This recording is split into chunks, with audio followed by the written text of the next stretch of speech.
সুন্দৰে যে ফুলাৰ মন্ত্ৰ অহোৰাত্ৰি মাতে, সেয়েহে আজি ইমান ফুল প্ৰভাতে প্ৰভাতে। হয়তো কোনোবা সুন্দৰে অহোৰাত্ৰি কষ্ট কৰিছে আৰু তাৰ ফলশ্ৰুতিত আমাৰ ইমান ফুল, সকলো ফালে ফুলেই ফুল, মঞ্চত ফুল, সন্মুখৰ আসনত ফুল।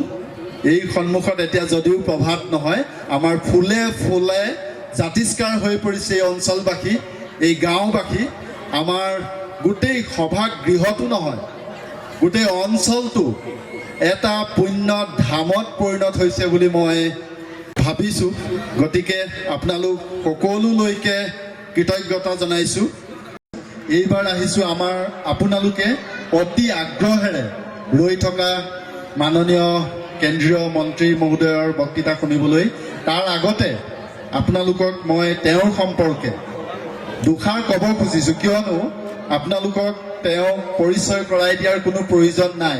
তৎসত্ত্বেও আমি কিছু কথা জনাটো আমাৰ প্ৰয়োজন আছে, কিয়নো আমি জানি ভাল পাম যে তেখেত আপোনাৰ দৰে, মোৰ দৰে এনেকুৱা এটা গ্ৰাম্যাঞ্চলত জন্মগ্ৰহণ কৰি আজি সমগ্ৰ ভাৰতবৰ্ষক আমি পৰিধিৰ সীমাৰে বান্ধি ৰাখিব নোৱাৰোঁ। মই ক'ম, পৰিধিৰ সীমাৰে বান্ধি ৰাখিব নোৱাৰোঁ। আন্তঃৰাষ্ট্ৰীয় পৰ্যায়ৰ এজন নেতালৈ পৰ্যবেক্ষিত হৈছে।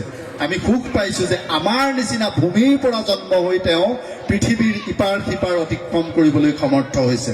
গতিকে তেখেতলৈ আমি আদৰণি জনাইছোঁ।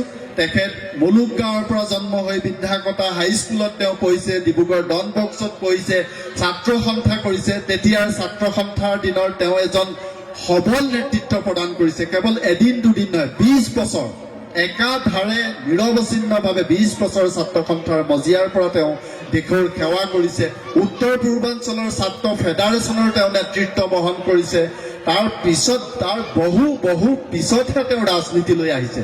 ৰাজনীতিৰ মজিয়াৰ পৰা তেওঁ বহুদূৰ আঁতৰি থাকি প্ৰায় 30-40 বছৰ তেওঁ ৰাইজৰ সেৱাত জীৱন উৎসৰ্গা কৰিছে।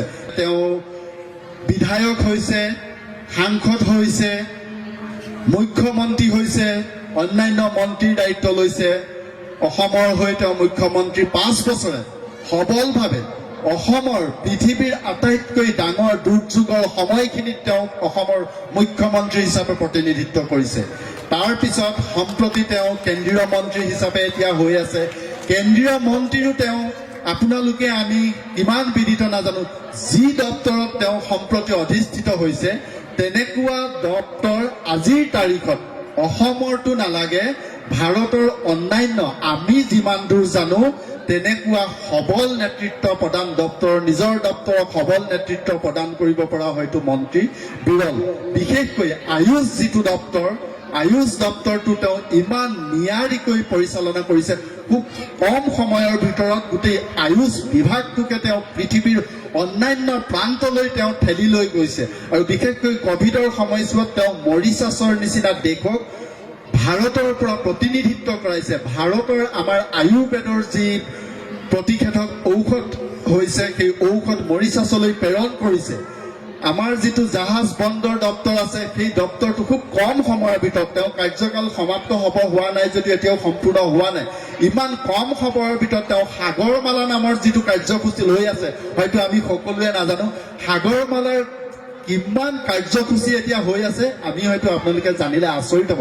গোটেই ভাৰতবৰ্ষৰ নদ নদী, পৃথিৱীৰ বিভিন্ন প্ৰান্তত সংযোগৰ পৰা আৰম্ভ কৰি সেই গোটেই সাগৰত, কাৰণ আপোনালোকে জানে যে পৃথিৱীৰ আদিমতম যাতায়াতৰ ব্যৱস্থাটোৱে হৈছে আমাৰ এই নদ নদী।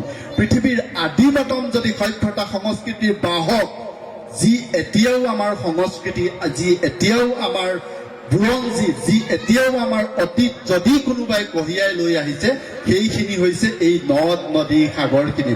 সেই সাগৰক আজি পৃথিৱীৰ মাজত তেওঁ যি ধৰণে এটা লিংক আপ কৰি দিছে, এটা সংযোগৰ স্থললৈ পৰিণত কৰিছে। আৰু এটা আটাইতকৈ ডাঙৰ কাম কৰি আছে, আপোনালোকক সেইটো মই নক'লে হয়তো তেওঁৰ বিষয়ে কোৱা কথাখিনি আমাৰ আধাৰুৱা হৈ থাকিব। সেইটো হৈছে গোটেই উদ্যোগটো আমাৰ আচৰিত হ'ব আপোনালোকে, তেওঁৰ নেতৃত্বতে যিটো আমাৰ পৌৰাণিক বিজ্ঞান সকলোৱে জানে গোটেই বিশ্বতে আজি সমাদৰ পাইছে। আৰু 9,000 কোটি টকা সম্পত্তি বৈদেশিক কোম্পানীবোৰে এই আয়ুষ কোম্পানীটোত বিনিয়োগ কৰিবৰ কাৰণে সাজু হৈছে। এইটো এটা গোটেই পৃথিৱীতে নজিৰবিহীন ঘটনা, বিশেষকৈ ভাৰতবৰ্ষৰ ক্ষেত্ৰত। গতিকে এই কথাবোৰ হয়তো আপোনালোকক নকলে আজি এই সুযোগ এটা আমাৰ আধৰুৱা হৈ থাকিব। সেৱামূলক দ্ৰব্য সামগ্ৰীত মুনাফা অৰ্জনকাৰী বৈদেশিক প্ৰতিষ্ঠানৰ এনে সদিচ্ছা ভাৰতৰ ইতিহাসত আজিলৈকে ঘটা নাই। আৰু কৰোনা মহামাৰীৰ ক্ষেত্ৰত মই আপোনালোকক কৈছোঁ, মৰিচাছৰ দৰে দেশক আয়ুৰ্বেদিক ঔষধ প্ৰদান কৰিছে। আৰু ডেংগি, যিটো আপোনালোকে বিজ্ঞাপন সদায় পাই থাকে, মাৰাত্মক এটা ৰোগ যাৰ প্ৰতিষেধক আজিলৈকে ওলোৱা নাই। ডেংগিৰ কাৰণে আপোনালোকে হয়তো জানি খুব ভাল পাব, হাত চাপৰি জনাব, সমস্বৰে সকলোৱে হাৰ্বেল ঔষধ আয়ুৰ্বেদিক গৱেষণা প্ৰতিষ্ঠানে তৃতীয়বাৰৰ বাবে সফল পৰীক্ষণ কৰিছে। হয়তো তেওঁ শেহতীয়া তথ্য জনাব আৰু হয়তো ইতিমধ্যে পৰীক্ষণ সমাপ্তও হৈছে। আয়ুষ বিশেষকৈ আয়ুৰ্বেদ, য়োগা, ইউনানী, সিদ্ধ, হোমিওপেথি ডক্তৰ লোৱাৰ পাছতেই ভাৰতবৰ্ষৰ পৰা বিদেশলৈ আয়ুষজাত সামগ্ৰীৰ ৰপ্তানি প্ৰায় 60% বৃদ্ধি হৈছে। আৰু আশা কৰিছোঁ আমি 2025 চনৰ ভিতৰত ই $23 বিলিয়ন হ'বগৈ। আনহাতে আমাৰ সাগৰমালা হৈছে, আৰু আটাইতকৈ উল্লেখযোগ্য কথাটো হৈছে, মই কৈ আপোনালোকক সামৰিব খুজিছোঁ, ভাৰতৰ বায়ু বিমান কঢ়িওৱা একমাত্ৰ জাহাজ। আমাৰ যিবোৰ এয়াৰক্ৰাফ্ট আছে, সেই এয়াৰক্ৰাফ্টখিনি কঢ়িয়াই নিবৰ পৰা জাহাজ INS বিজ্ঞান পুনৰ পৰীক্ষণ হৈ আছে আমাৰ মাননীয় কেন্দ্ৰীয় মন্ত্ৰী সৰ্বানন্দ সোণোৱাল দেৱৰ নেতৃত্বতে। তেখেতৰ ফটোসহ বিজ্ঞান্তৰ ফটো আমি বাতৰি কাকতত নিজে প্ৰত্যক্ষ কৰিছোঁ। গতিকে এইখিনি কথা আপোনালোকলৈ আগবঢ়ালোঁ। আৰু তেখেতৰ সম্পৰ্কে ক'ব লগা অলেখ আছে, আপোনালোকে তেখেতৰ মুখেৰেই শুনক। মই মাননীয় কেন্দ্ৰীয় মন্ত্ৰী সৰ্বানন্দ সোণোৱাল ছাৰক আমাৰ তেখেতৰ বহুমূলীয়া বক্তব্য প্ৰদান কৰিবলৈ অনুৰোধ জনাইছোঁ।